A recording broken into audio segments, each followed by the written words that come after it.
bisa bergerak. Benar.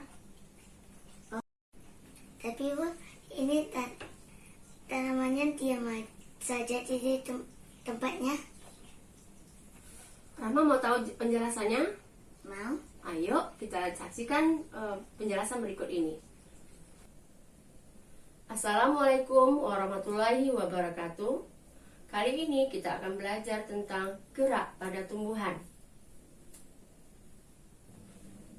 Apakah tumbuhan bergerak? Ya, tumbuhan bergerak, walaupun tidak semua bagian tubuh tumbuhan mengalami perpindahan tempat. Tujuan pembelajaran kita kali ini adalah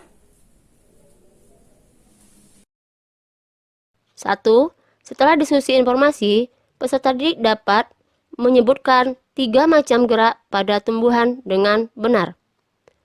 2. Setelah diskusi informasi, peserta didik dapat menjelaskan contoh macam-macam gerak pada tumbuhan dengan tepat. Untuk lebih jelasnya, mari kita saksikan video berikut ini. Dibedakan menjadi 3, yaitu endonom, esionom, dan higroskopis. Berdasarkan pembagiannya lagi, esionom dibedakan menjadi 3 secara garis besar. Yang pertama tropisme, kedua nasti, 3 taksis. Fototropisme adalah gerak tropisme yang disebabkan oleh rangsangan berupa cahaya matahari. Fototropisme disebut juga heliotropisme.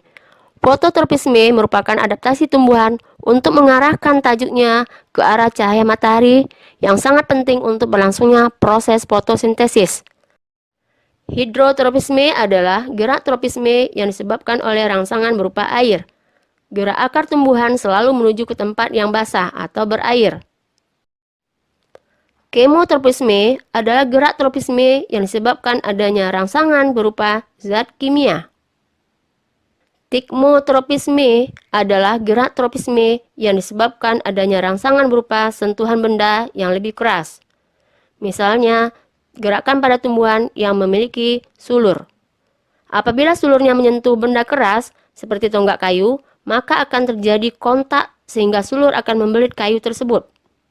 Fotonasti adalah gerak nasti pada tumbuhan yang disebabkan oleh rangsangan berupa cahaya matahari. Misalnya, bunga pukul 9 yang mekar di sekitar pukul 9. Bunga pukul 4 atau Mirabilis jalapa yang akan mekar pada sore hari dan menutup esok paginya.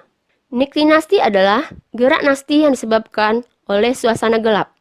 Istilah niktinasti berasal dari bahasa Yunani yaitu nux yang berarti malam.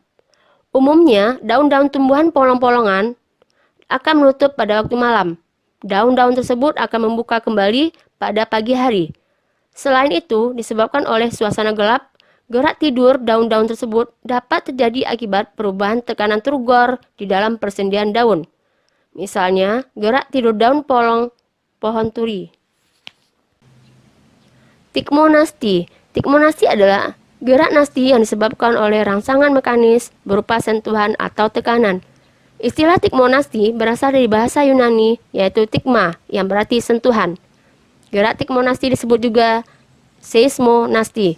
Misalnya menutup atau menatupnya daun putri malu atau mimosa pudica karena terkena sentuhan. Termonasti adalah gerak nasti yang disebabkan oleh rangsangan suhu. Misalnya mekarnya bunga tulip pada saat suhu udaranya yang sesuai. Bunga yang bernama Latin tulipa ini biasa tumbuh di kawasan yang bersuhu dingin. Jika suhu memanas, musim mekarnya akan berlangsung lebih pendek. Haptonasti adalah gerak nasti yang terjadi pada tumbuhan insektivora yang disebabkan oleh sentuhan serangga. Misalnya menutupnya daun tanaman kantung semar dan venus ketika tersentuh serangga kecil. Jika seekor serangga mendarat di permukaan daun, daun akan cepat menutup. Akibatnya, serangga tersebut terperangkap dan tidak dapat keluar. Nasti kompleks adalah gerak nasti yang disebabkan oleh beberapa faktor sekaligus. Rangsangan yang diterima dapat berupa cahaya matahari, suhu, air, dan zat kimia. Misalnya gerak membuka dan menutupnya sel-sel penjaga pada stomata. Sahabat rumah belajar, berikut kita jelaskan tentang fototaksis. Fototaksis adalah gerak taksis yang disebabkan oleh adanya rangsangan berupa cahaya matahari. Misalnya, klorofil atau zat hijau daun yang bergerak menuju arah datangnya cahaya. Fototaksis terjadi pada ganggang hijau atau Chlamydomonas yang langsung menuju cahaya yang intensitasnya sedang. Tetapi bila intensitas cahaya meningkat, maka akan tercapai batas tertentu di mana justru Chlamydomonas dengan tiba-tiba akan membelok arah dan bergerak menjauhi cahaya. Kemotaksis adalah gerak taksis yang disebabkan oleh rangsangan berupa zat kimia. Misalnya, spermatozoa yang bergerak menuju sel telur pada peristiwa pembuahan atau metagenesis pada tumbuhan lumut Bryophyta. Sel telur atau ovum mengeluarkan zat kimia berupa gula dan protein yang dapat merangsang spermatozoa untuk bergerak mendekati. Dapat disimpulkan bahwa gerak pada tumbuhan dibagi menjadi begitu ya, tiga, Bu. Tanaman tropisme, bisa nasti, bergerak. dan Terima taksis. kasih informasinya, Bu. Sama-sama sayang. Demikianlah pembelajaran kita kali ini tentang materi gerak pada tumbuhan. Sudah paham kan mengapa tumbuhan itu bergerak serta faktor-faktor apa saja yang mempengaruhinya? Semoga bermanfaat, tetap semangat. Terima kasih. Assalamualaikum warahmatullahi wabarakatuh.